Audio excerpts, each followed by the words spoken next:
Bonjour à tous, bienvenue dans cette nouvelle vidéo Les conseils de Florine. Le thème aujourd'hui c'est vivre au présent pour vivre plus sereinement. J'en parle beaucoup au quotidien et surtout aux personnes que j'accompagne qui sont très angoissées, très stressées, qui font des crises d'angoisse et voilà. Et souvent quand on en parle, on revient toujours à la même chose. Ce qui angoisse beaucoup et ce qui fait beaucoup stresser, c'est de vivre tout le temps, soit à anticiper le futur, soit à ressasser le passé. Et donc une chose toute simple peut nous aider et juste revenir dans le présent et vivre au présent plutôt que d'anticiper. Au final, le temps est vraiment une invention de l'homme. Je dis toujours, est-ce qu'on est capable de dire à partir de quand c'est le futur et à partir de quand c'est le passé? Moi, j'en suis incapable. Là, je vous parle, mais je vous parle au présent. Je sais pas dire, ah bah là, tape, ah, ça y est, ça c'est le passé, ce que tu as dit tout à l'heure. Là, maintenant, je sais pas en fait délimiter le futur et le passé. Moi, tout ce que je sais faire, c'est vivre au présent.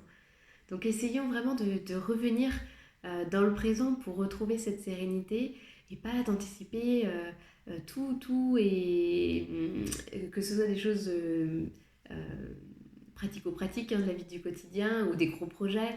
Ça peut être juste, voilà, qu'est-ce que je mange ce soir, qu'est-ce que je mange dans 3 jours, je reçois un tel le week-end, qu'est-ce que je vais faire, qu'est-ce qu'on va faire comme activité. Ça peut être sur des plus gros projets, je cherche une nouvelle maison, un nouveau logement, je veux changer de travail, j'ai un projet d'enfant, enfin voilà, ça peut être plein de choses, plein de projets. En tout cas, l'idée, c'est de revenir dans le présent. Et l'idée n'est pas de ne pas penser à ces projets, hein, évidemment, mais d'y penser quand ben, vous avez décidé d'y penser. Et pas d'y penser tout le temps quand vous faites une autre activité, quand vous faites autre chose, quand vous conduisez, quand vous travaillez, où ça vient vous embêter, ou quand vous dormez, parce que souvent les personnes qui sont assez angoissées, qui font des crises de panique, ont du mal à dormir parce que justement elles cogitent, j'appelle le petit vélo dans la tête, ça n'arrête pas, ce bavardage neuronal c'est sans cesse et du coup c'est très dur d'être serein quand on a un fonctionnement, quand on est dans des moments comme ça. Donc anticiper le futur, mais ça peut être aussi de ressasser le passé, d'avoir des regrets, si j'avais su, j'aurais pas réagi comme ça, si j'avais su, j'aurais pas choisi cette voie-là, j'aurais plutôt accepté ce travail-là, ou enfin bref, ou ressasser des expériences de vie traumatisantes, faire que d'y penser.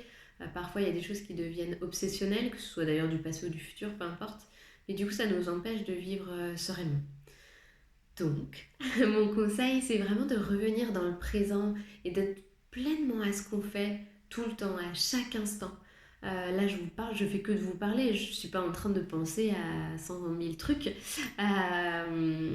Donc, je suis là et avec tous mes sens, c'est pareil quand vous faites quelque chose, essayez tout le temps de revenir dans le présent. Vous marchez par exemple dans la forêt, dans la nature, sur la plage, peu importe.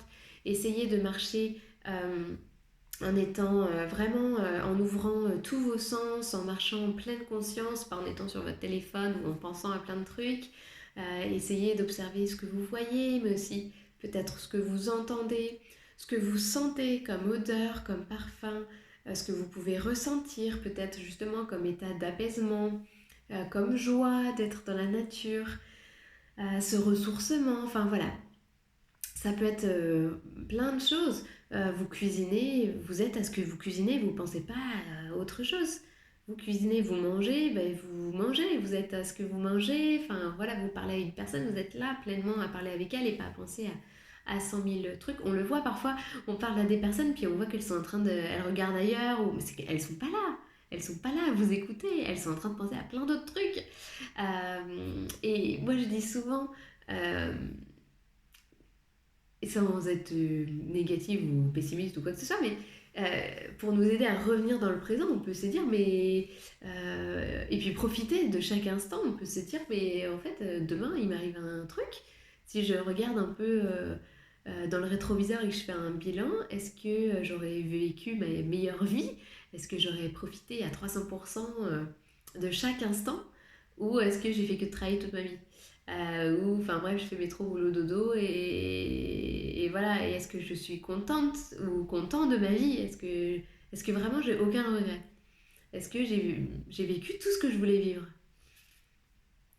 Et bien, si on n'a pas une réponse super positive, essayons à partir de maintenant de vivre dans le présent tout le temps, de profiter de chaque instant, de profiter d'être en vie, de pouvoir faire ce qu'on veut, d'être libre, juste déjà de respirer.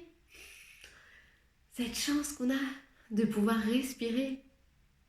Euh, voilà, ça peut être des choses toutes simples, mais essayez juste de revenir dans le présent et de couper un peu avec toutes ces pensées du futur et du passé. Et encore une fois, je dis pas qu'il faut pas y penser. Si vous avez un projet, vous vous posez, vous dites, ok, là sur l'heure à venir, je réfléchis à mon projet. Alors, quelles sont mes idées? Ok, je note, j'y vais. Et je fais que ça. Et je pense pas à autre chose, je fais que ça. Parce que du coup, ces pensées, elles viennent vraiment nous embêter au quotidien et nous stresser. Et s'il y a une pensée qui arrive ou une idée, bah, vous la notez, ça sort de votre tête et c'est terminé. Essayez juste tout le temps de revenir dans cet instant présent, puisqu'on ne sait faire que ça, on ne sait que vivre au présent. On ne sait pas qu'à partir de quand c'est le futur et le passé, encore une fois, on ne sait que vivre au présent. Et quand on regarde les enfants, et le temps qu'on passe à essayer de leur inculquer la notion de temps. Moi, mon fils, il a 3 ans et souvent il se lève le matin, il me dit: Maman, on est hier ou on est demain? Non, on est aujourd'hui, mon chéri. On voit bien que c'est difficile pour les enfants cette notion de temps. C'est bien parce que c'est bien parce que c'est nous qui leur inculquons. C'est encore une fois une invention de l'homme. Donc essayons juste de revenir dans le présent. Faisons comme nos enfants peut-être, d'avoir cette naïveté de l'instant et de profiter de chaque instant, comme à l'image des enfants. Voilà. Voilà, c'était mon message du jour pour juste essayer peut-être de s'apaiser. Parfois, c'est juste ça, être au présent. Je vous embrasse fort, à très vite. Ciao.